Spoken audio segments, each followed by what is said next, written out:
સુરતના ડુમસ રોડ પર એરપોર્ટની સામે આશીર્વાદ ફાર્મ હાઉસમાં લીપ યરની પાર્ટીમાં પોલીસની રેડ પાડી 52 નબીરાઓને ઝડપી પાડતા મોટા માથાઓ દોડતા થઈ ગયા હતા। ડુમસ પોલીસ સ્ટેશને 500થી વધુ લોકોનું ટોળું ભેગું થયું હતું। ડુમસના આશીર્વાદ ફાર્મ હાઉસના એક બંગલામાં તારીખ 29મી ફેબ્રુઆરીની લીપ યર પાર્ટી ચાલી રહી હતી, જેમાં ડીજેના તાલે સૌ ઝૂમતા દેખાતા હતા।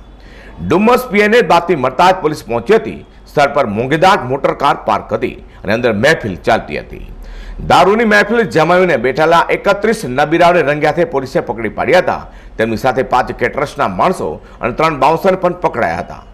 નબીરાઓની સાથે 13 યુવતીઓ પણ પાર્ટીમાં સામેલ હતી, જેમાંથી 3 યુવતીઓ નશો કરી હોવાનું જાણવા મળ્યું છે।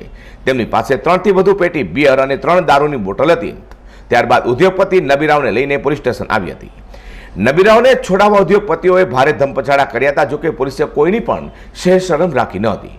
તપાસમાં પારસીનું ફાર્મ હાઉસ ગગન ઢીંગરા નામના ઈસમે પાર્ટી માટે ભાડે લીધું હતું।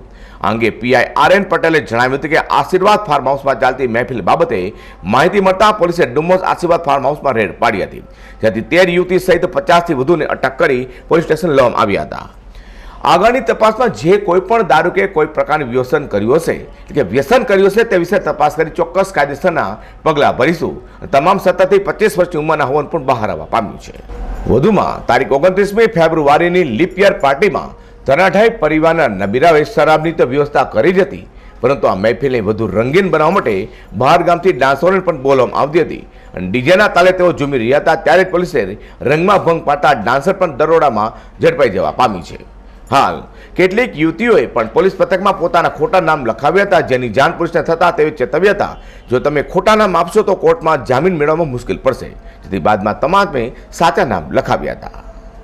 અઝર કુરશી સાથે પ્રકાશ વાળાજી 24 ન્યૂઝ।